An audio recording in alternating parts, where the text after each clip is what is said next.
Bonjour, je suis Mio Noël.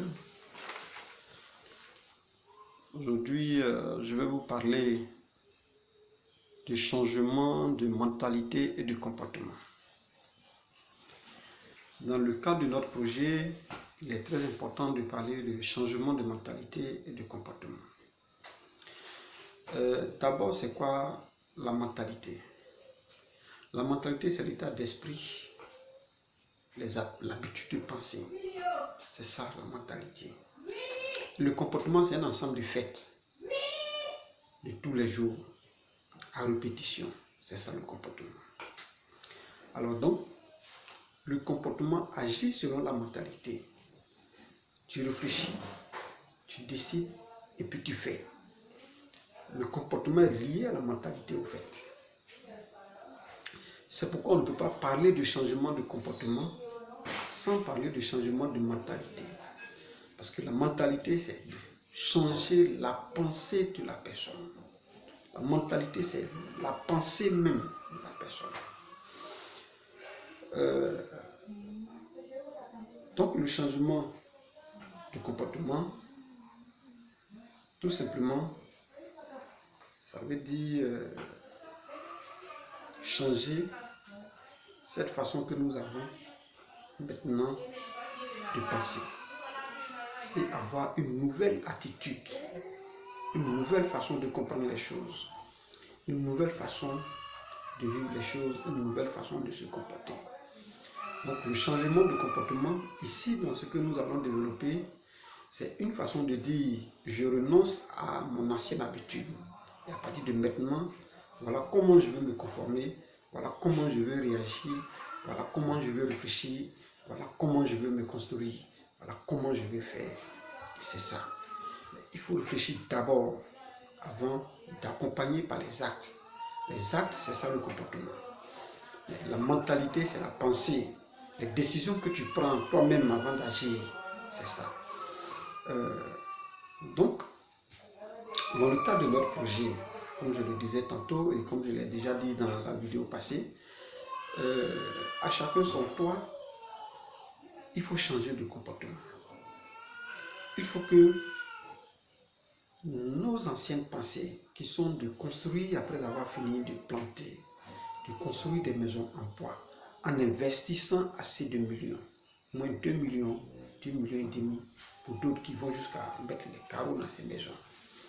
Et sachant que ce sont des maisons qui ne peuvent pas peut-être résister jusqu'à 20 ans, 25 ans. Et vous mettez plus de 2 millions dedans. Il y serait intéressant, avec ce que nous avons, le minimum que nous gagnons, de construire des maisons.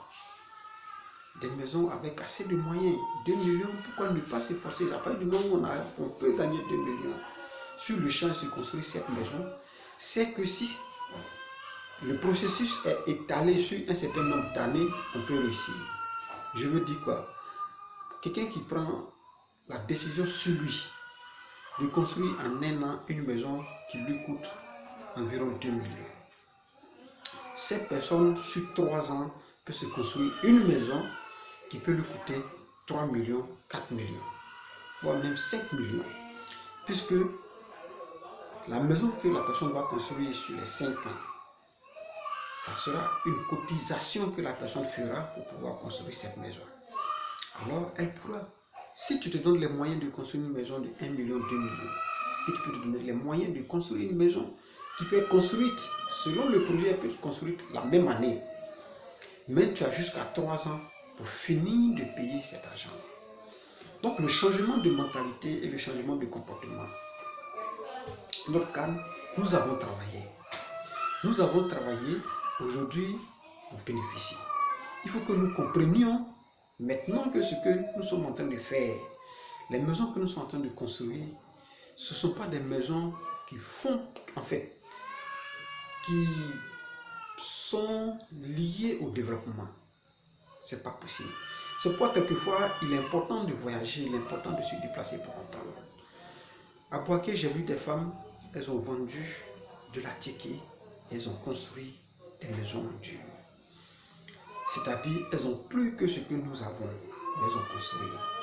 Mais chez nous, ici, dans la région de San Pedro, précisément, il est difficile parce que quand tu veux faire, parce que c'est toi, on se crée tous les moyens pour te bloquer. Mais quand c'est de façon communautaire que nous comprenons, ensemble, quand nous allons partir, personne n'aura l'idée d'aller peut-être dans l'obscurité pour chercher à bloquer quelqu'un. Parce que c'est ensemble qu'on y va. Ensemble, on se décide de changer aujourd'hui. Parce que le développement, il faut le comprendre, n'est pas limité au courant et à l'eau. Le développement, c'est toi-même, ton pouvoir économique. C'est toi-même, ton cadre de vie. C'est ça qui parle de développement. Il peut y avoir le courant dans le village. Il peut y avoir l'eau dans le village. Et on ne peut pas avoir accès à l'eau et au courant parce qu'on n'a pas les moyens. Parce qu'on n'arrive pas. Quelquefois, on a les moyens, mais la mauvaise gestion de ces moyens-là est un problème. C'est pourquoi dans notre accompagnement, on va depuis la plantation pour vous permettre à gérer vos moyens. C'est pourquoi dans ce projet-là, le secours va depuis la plantation au fait. C'est pourquoi la présence des producteurs relais pour vous donner des conseils, avoir une meilleure production. Avoir une meilleure production à partir des bonnes pratiques agricoles, des nouvelles pratiques, des pratiques améliorées agricoles. Aujourd'hui, il y a des intrants que nous utilisons qui détruisent nos plantations sans le savoir. Mais si on est accompagné, on ne va pas utiliser des médicaments qui, 1 an après, 2 ans après, vont détruire nos plantations et la production va diminuer. Ce n'est pas possible. Donc, l'accompagnement que nous vous donnons, c'est non seulement, c'est vrai, vous allez construire des maisons, mais avant de construire des maisons, il faut s'autosuffire. Donc, c'est tout cet accompagnement que nous vous donnons à partir de ce projet qui est à chacun son toit. Alors, ce qu'il y a lieu de comprendre, comme je le disais tantôt, on a planté, on a travaillé, on a fini. Il faut se poser la question de savoir. Les fonds que je gagne qui font que aujourd'hui là, je ne peux pas me bâtir une belle maison responsable. À quoi est-ce que j'alloue ces fonds? Ce sont ces questions que nous devons nous poser. Que dois-je faire pour donner de la valeur ajoutée au travail que j'ai déjà fait? Si on arrive à se poser ces deux questions, qu'on trouve la réponse à ces questions-là, moi je pense qu'on aura changé de mentalité. Vous voyez, je vais donner l'exemple d'un voleur dans un village. Le voleur, quand il vole, il se dit que c'est un travail. On dit vraiment que le travail, c'est la sueur de son front. Mais le voleur qui vient voler là, c'est la sueur de son front. C'est le travail qui fait le vol là. Il souffre. Il sait que c'est quelque chose qu'il est en train de faire, c'est la sueur de son front. Il vient voler. Mais la différence entre le voleur et celui qui travaille, c'est que le voleur, à n'importe quel moment, on peut venir le tuer pour ce qu'il fait. Et le voleur ne prend pas conscience de ce que la vie que nous vivons mérite d'être vécue, parce que chaque jour est une chance. Le voleur, lui, il sait que chaque jour c'est une chance pour lui, mais il ne sait pas que ça se mérite d'être vécu la vie. Par contre, toi qui travailles, qui souffres, tu reconnais que ça se mérite d'être vécu. Alors donc le voleur, pour qu'il change de comportement, il doit comprendre que voler là, c'est pas bon. Demain, il peut mourir. Or, ces jours ne seront pas comptés s'il arrête de voler et il vient. Donc, à partir du moment où le voleur comprend ça et qu'il change, alors il devient une autre personne. Il n'est plus voleur. Donc, il passe dans le village et tout le monde va vers lui. Je ne dis pas ça pour encourager le vol. C'est juste un exemple, mais pour dire que toute personne doit changer de mentalité et de comportement. Le changement de mentalité et de comportement n'est pas seulement au niveau de la plantation, même au niveau étatique. À tous les niveaux, on parle de changement de comportement, de changement de mentalité. C'est une obligation qui s'impose à nous.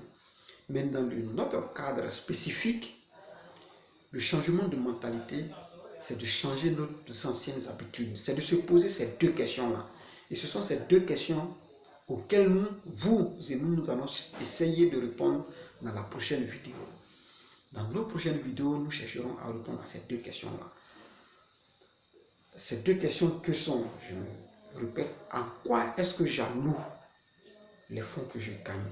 Qu'est-ce que je fais avec mon argent pour que je sois toujours dans cette même